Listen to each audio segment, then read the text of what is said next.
Welcome. I am Kat, if we haven't met, from Kat's Home Chat, and I have got a special guest for you today. Happy Friday, by the way.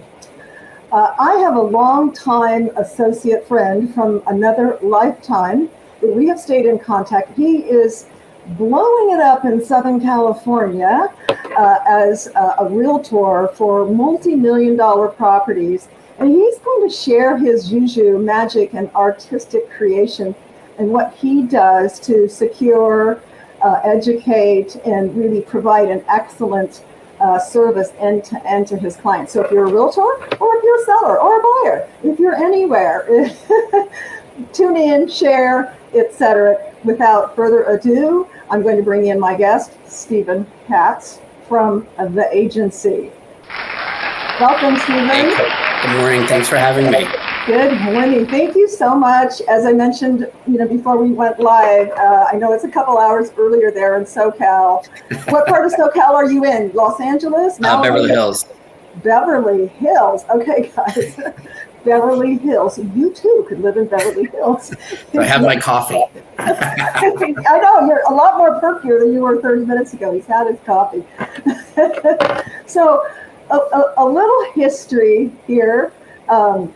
Stephen and I go way back.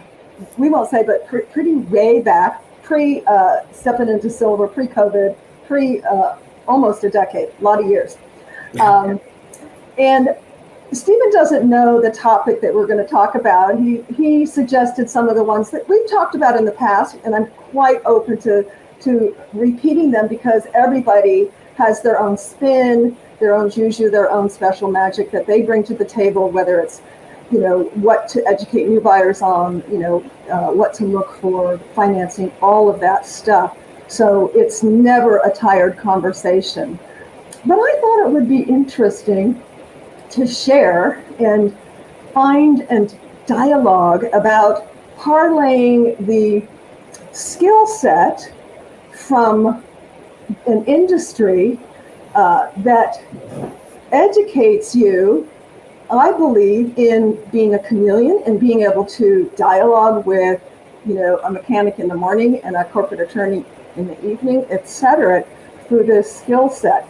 So I'm not going to introduce it any further, but I'm going to bring on a little short clip. She's not coming. Excuse me? I've been watching you from the bar. The checking of the phone, the attempts to appear casual, the ordering of extra bread as you drown yourself in carbohydrates. She seemed really cool. I thought she was into me. Does she also enjoy playing with Star Wars figurines? I don't know. I see that dig, though. You do look like a geek, my darling. Well, just because I enjoy theorems, right? It doesn't mean that I don't enjoy women. Oh, I absolutely agree.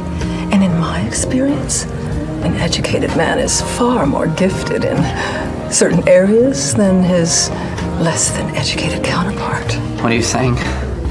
What I'm telling you is that while she didn't come tonight, I most certainly will. And you don't have to double check the math on that, my little Einstein.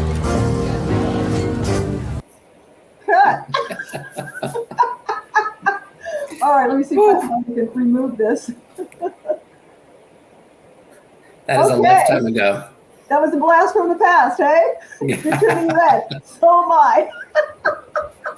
In fact, you want to hear a funny story? So I have 4 grandkids, but I have a granddaughter. She's going to be 11 in August, and she doesn't remember it, I'm sure. I haven't sold it or showed it to her in her older years, but she used to be fascinated by it on my computer when she was like 3 and 4. So yeah, we're going about 7, 8. When she was 3 and 4, she just wanted to watch it over and over again. So Blast from the past. Blast from the past. So needless to say, Stephen and I, that was actually a sizzle reel that Stephen and I did together to promote at the time my acting career as well as his acting career. Neither one of us is pursuing that industry any longer, but I really think it's important. That's what I wanted to parlay into our conversation, Stephen, how, I don't know what kind of training you've had or is it just your natural ability? But I really think that skill set to be able to, like, you took on that character. Obviously, that's not your character. Right. You took on that character. You were able to create and take on a character, and have done many characters in previous roles. How do you think that parlays into being able to, you're talking with, we mentioned pre-show that you never dreamt to be in front of some people now. You would have loved it back when you were in the industry.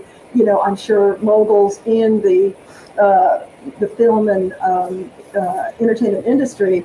How do you think that skill set has helped you to be able to diversify and speak and relate to so many people in the real estate industry? Yeah. Well, I think it's, whether it's, I think acting 101, I remember in drama school, it was such a hard, it sounds simple, but I remember some of my early teachers saying, just listen. Just be present and listen. And as a young actor, I think, or even in life in general, life moves so quick and our brains are moving so fast to say the next thing or to just, not be present. And I think a lot of the times when I'm working with clients, my goal is to have them do 90% of the talking. Yes. And my job is to ask the right questions and listen. And I think that's a really important tool, because what we do in real estate, at least residential real estate, more so than commercial, but it's personal. Yes. It's very personal. Every client is different. I've had clients that like to, in the day and age we're living in, they like to text. They like to text about the deal. They want me to text. Yes. Text them about the deal. Text them. There's certain things where I'm like, no, we need to hop on the phone for 2 minutes just so you understand. But it's all about adapting. It's all about, however my clients want to communicate, and, I'm of service to them. Those are such key points, Stephen, that you bring up. I love the just listen, because, you're just so spot on that, we as individuals, we're uncomfortable sometimes with a silence, and instead of being in the moment and really absorbing what that other person is saying, we're thinking of how we're going to respond. We're missing so much. And then communication, one of the things that I need to remember to adopt with my clients, whether it's staging or design, is how do you like to best be communicated with? Now, usually in a very short time, you can figure that out. Oh, they really like texting, or they never read their email, or they're always on message on Facebook. So different people have different preferences. So I think that's important to determine and or communicate. How do you like to best be communicated with? But then, as you mentioned, and I've just been kind of experimenting now with, because so many people do like to text, with the voice text. Because number one, voice texting, that will kind of sometimes spell the words wrong. Not that kind of, but the voice, how you press the microphone and you can actually speak, because then they can actually hear you. Instead of trying to interpret maybe some bad spelling, bad grammar, or bad transfer, of voice to text. So communication is key. It is one of my pet peeves, whether it's running a team and or clients, is non-communication, because I'm a firm believer that you cannot over communicate. Right? You can't no one's going to tell you you're over communicating. No, it's absolutely spot on. And, whether you work in real estate, home design, interior design, staging, if you're interfacing with clients, you have to communicate. And I've gotten so many, it's kind of strange, because I've gotten referrals to me they go, oh, Stephen, we worked with another realtor who wouldn't return our calls or didn't communicate with us for a week. And I go, like people are, Your mind blows up, right? and it's, people are trusting me with their most of the time, their biggest asset. Their biggest asset. And your average is in the couple million, right? What would you say your average sale and or help and purchase is there in Beverly Hills? Over 2 million? 2 million, yeah.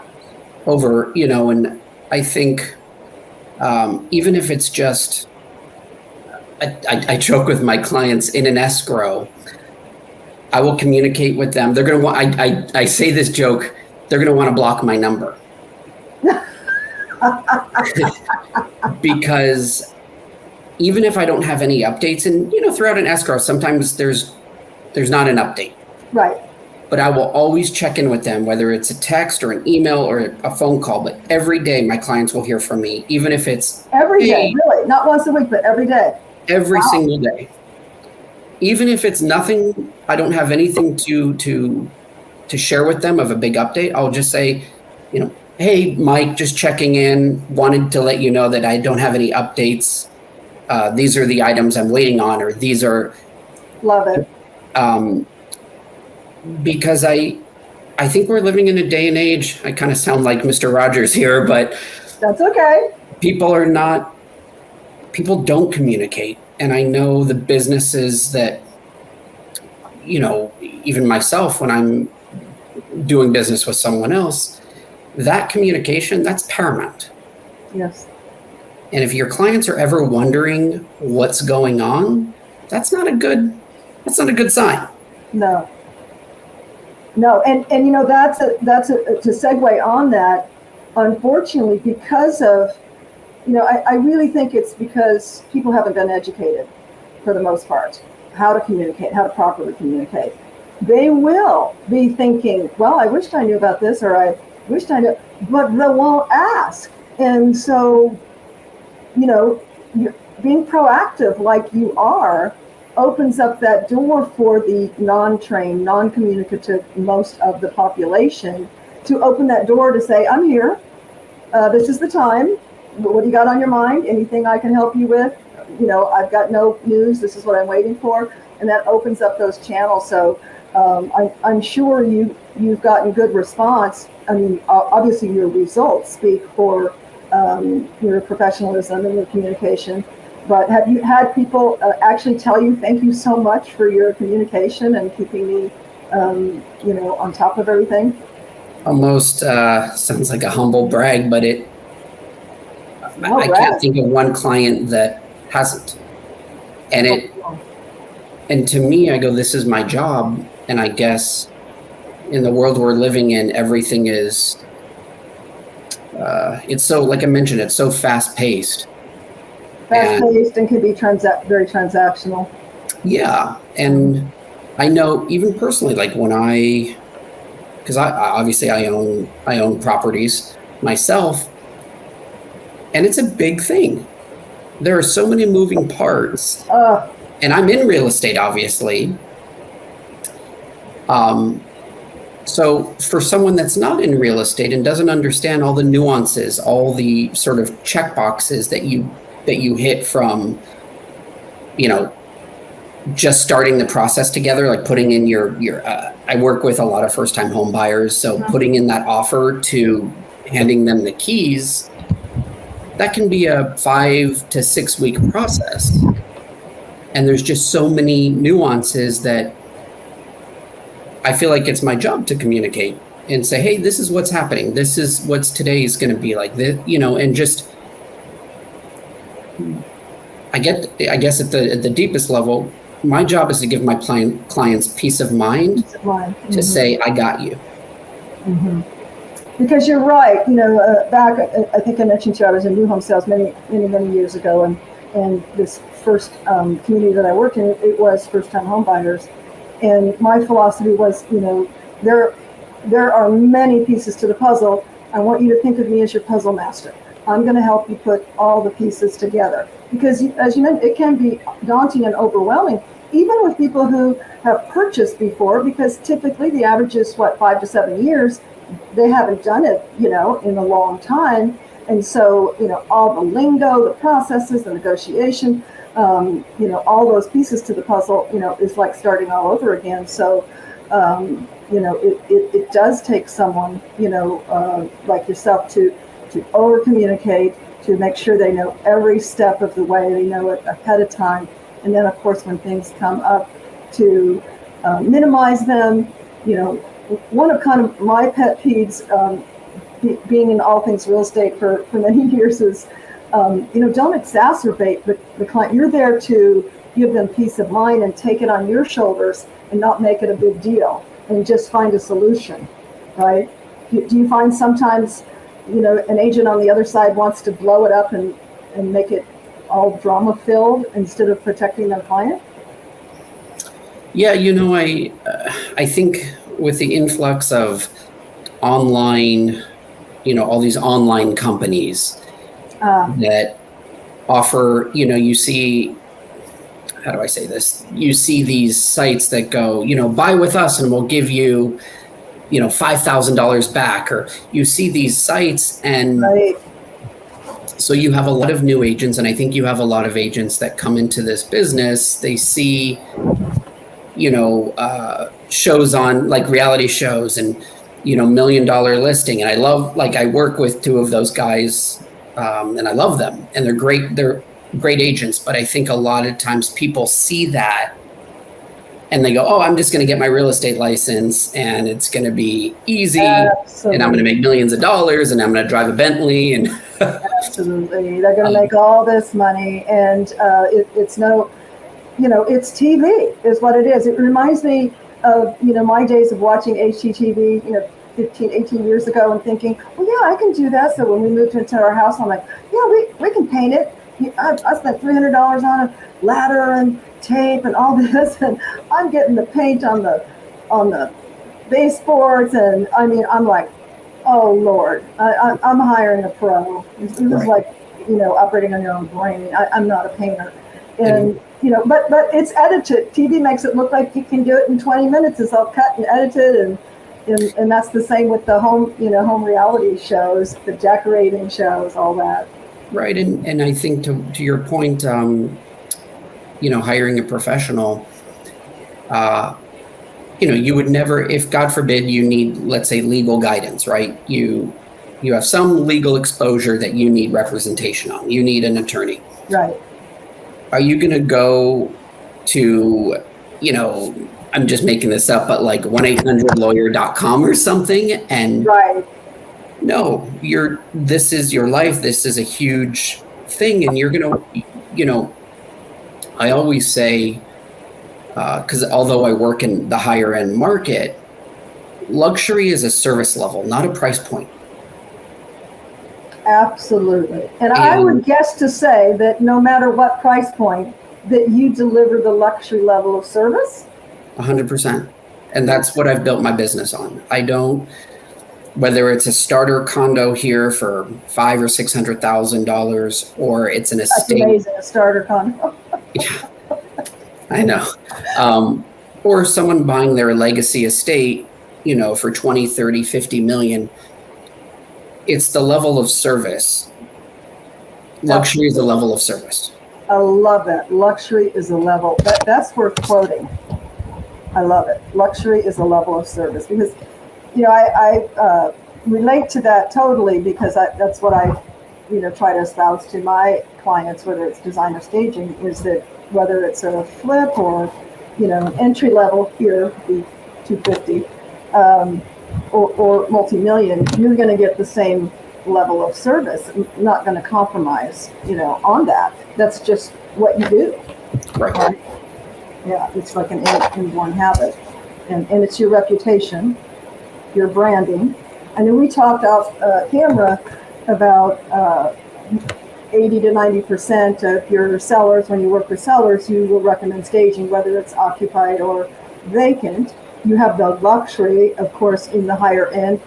Oftentimes, not all times, but oftentimes, they have the means to hire a professional designer, have good taste, or can buy someone who can help them have good taste. And so, there may not be as much a need to bring in power pieces or do vacant staging, but I love that you realize and know the power of professional staging. There's a lot of great stagers in the California area. So what would you say, do you do mostly occupied or vacant selling list? It's both, actually. You know, some people have the luxury of getting in their new home and then selling their old home. Right. So they can, you know, totally move from one home to the other and then sell their old home. If you have that luxury, it's obviously easier. But oftentimes, no, it's both. Sometimes my clients need the funds from the sale of their current home to then acquire their new home. Correct. And do you ever do bridge loans? Are you finding that's still popular to do bridge loans to do that move? Yeah, once in a while, not tons, but yeah, you know, there's some companies that certainly can make that process easier. I saw it more, you know, just until we're seeing a little bit of a shift in the market here. Right. And what are interest rates? Are they at 5.5-ish, or where are we at right now? Yeah, exactly. Right in the mid fives, you know, which is still low. It's very low. And, you know, I think a lot of my clients see these headlines and they call me and they go, Stephen, why are interest rates are going up? And yeah, are they in you know, we got spoiled, the 2.5, the 3. Yeah. But when you think about 5.5%, 5% to borrow, still very money, good. So I bought my first house in the 80s, you know, and other people espouse to this too. I paid 13.5% because I only had 5% down. Now, of course, you can get 100% lending, and you know, but yeah, 13.5%, you know. right? And you know, and home prices. This is the question: do you want a higher payment or a higher price? Because interest rates are going to rise. Yep. And along with that, home prices are going to rise. Right. And I always suggest to my clients, look, if you can afford a home, you will never lose if you hold that property long enough. Now, if you're looking for a quick, you know, 6 months, you're not going to see the return. But real estate is proven, and it's a hard asset. You know, in the news, inflation is pretty high now. It's a 40-year high. People are turning to assets like real estate. Yes. As a hedge against the inflation. So yes. 5%, 5.5%, it's very, historically, it's still very low. It's nothing on a 30-year fixed, you know, even if you do a 15, it's still a fabulous. But you made a really good point, and that is, yes, we are in times now where we're seeing historical inflation. You know, forget making money in the bank on the savings, even in CDs. So where can you hedge against inflation? Real estate, hands down. Yeah. Absolutely. Real estate, and I think that's a lot of my clients are looking to, you know, diversify their portfolio away from the stock market. Yes. And we talk about vacation rentals. Mm. Yeah, Airbnbs are huge. And the wonderful thing is you have, you know, they themselves, I always sit down with my clients and I go, okay, let's talk about this. Where would you, Mr. and Mrs. Buyer, want a vacation home? And let's try to package that with where are you going to see your return on the Airbnb numbers or the short-term rental numbers, so that you can still use your home when you want, but that you can also leverage that asset, that vacation home, for cash flow when you're not there. Absolutely. So now, do you do out of the country at all, or basically within the country in terms of vacation? No, so I help people. You know, I have partners that, gotcha. You know, we're a global. The agency, the brokerage I'm with, is a global luxury brand. So we have offices all over the world. Oh, that's good to know. We just opened up an office in Amsterdam, our first office in Europe. But I have partners all over. Myself, I do California and Arizona. Okay, California and Arizona. Okay. Yeah. Perfect. So I know one of the talking points, and thanks for sharing that, Stephen, really good information. You work quite a bit with first-time home buyers. If someone out there listening now or on the flip side is looking to purchase a home, what are, say, the top, few things that you would suggest that they do, say prior to selecting a realtor or, in selecting a realtor? What are some tips that you would give a first-time home buyer as the first steps to having a new home? That's a great question. I think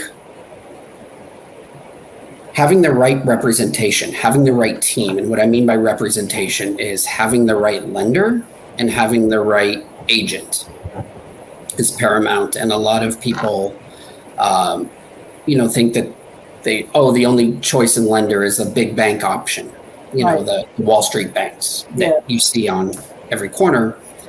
So choosing your lender wisely, because that is just as important as your agent.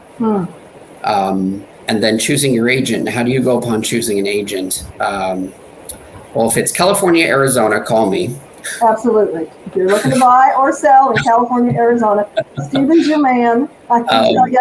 I've been watching him for years, and he's doing all the right things. So, and we'll be putting up his information here at the end of the show, and this will also be posted on Facebook.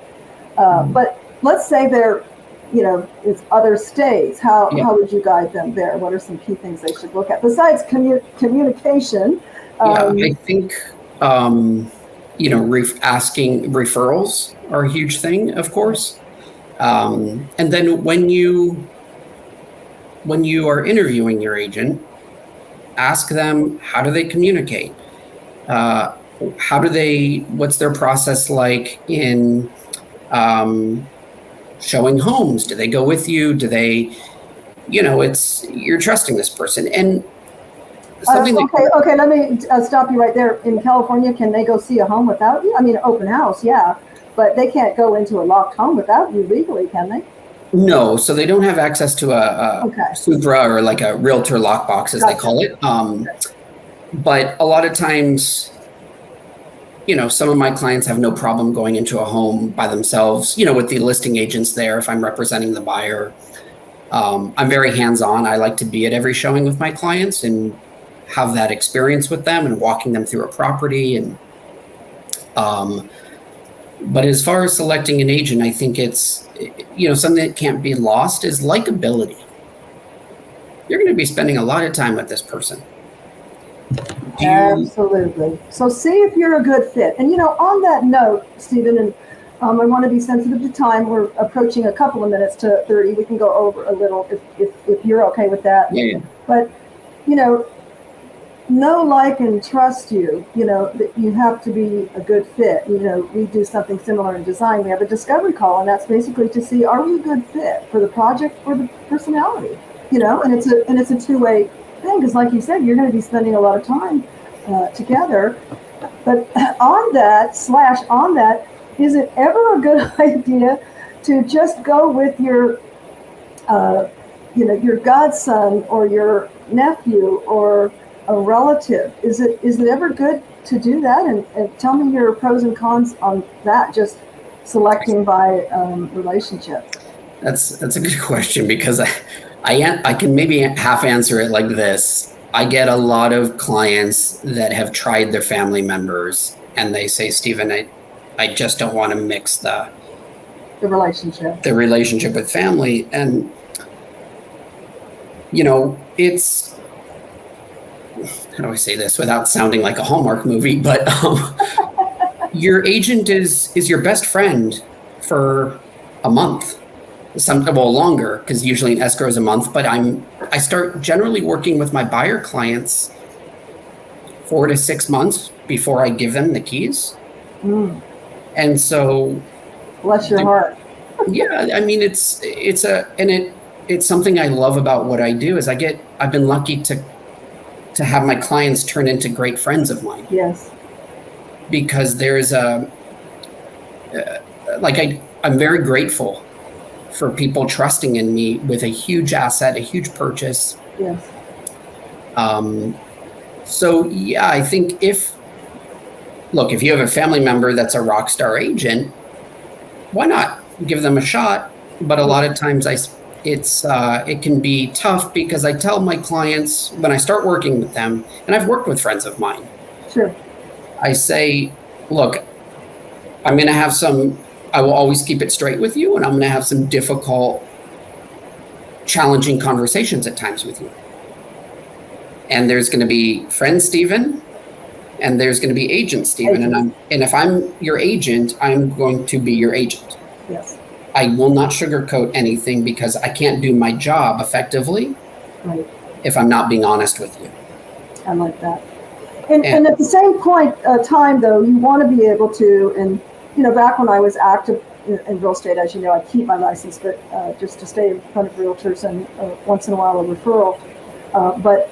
I've heard of agents saying, why don't you, if you want to keep that relationship, because there are difficult times and conversations, and because you have that familial history, it's not always the same, and there can be drama, and who needs drama? But you don't want to hurt their feelings. So I've heard of realtors where they said, have them refer. And so you get a referral, right, from them, and you give them the referral fee, but the non-family member handles the transaction. Is that ever done in your neck of the woods?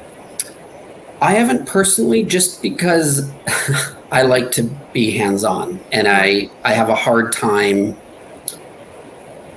How do I say this? I know how I do business, and I have a hard time letting that go, because but what I'm talking about is, let's say the family member, let's see if I get this right, refers the agent, and so the family member gets a sizable, whatever percentage is in California, 25%. Oh, right. I see what you're saying. Yeah. So they don't feel like slap in the face. They're like, okay, and I get it, because you want to be able to, at the end of the day, maybe fire your agent, and you want to keep the relationship with the family member.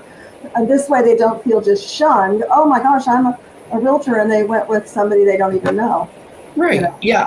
I personally haven't had that happen, but I think it's I think it's a case by case basis. Case by case. It could be doable, not, to make everybody happy, best interest of the, of the client, and not hurting a family member, that's always.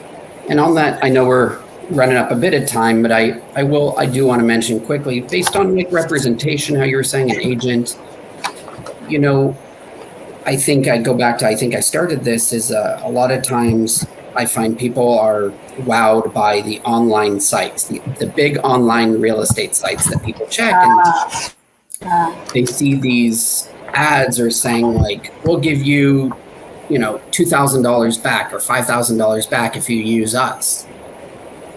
And say proceed with caution. Proceed with caution. If it sounds too good to be true, it probably is. You don't want to be seduced into a short-term fix for a long-term solution, because it could blow up. It could certainly blow up. And 9 times out of 10, you're not getting that personal relationship, that personal attention, and certainly all the things that we talked about that Stephen provides, as a luxury specialist, with his communication, daily updates, etc. Applauds to you, Stephen, absolutely. And if I know of anyone who's moving to California, Arizona, I will certainly send them your way. And how can people reach you today before this goes on YouTube if they want to, had some more questions for you, they're looking to sell or buy in Arizona or California? Just Google Stephen Katz, STEPHEN, my last name KATZ, and realtor, and I'll come up. There you go. There you go. Well, thank you again, Stephen. Just a plethora of information. It's so nice to see you and catch up with you. And thanks for listening Everybody have a great weekend. As always, stay positive, stay hopeful, and stay connected. And thank you so much for connecting with me and Stephen today. And share this if someone is in the need to know to buy or sell in Arizona or California. Stephen Katz is your man. And have a great weekend.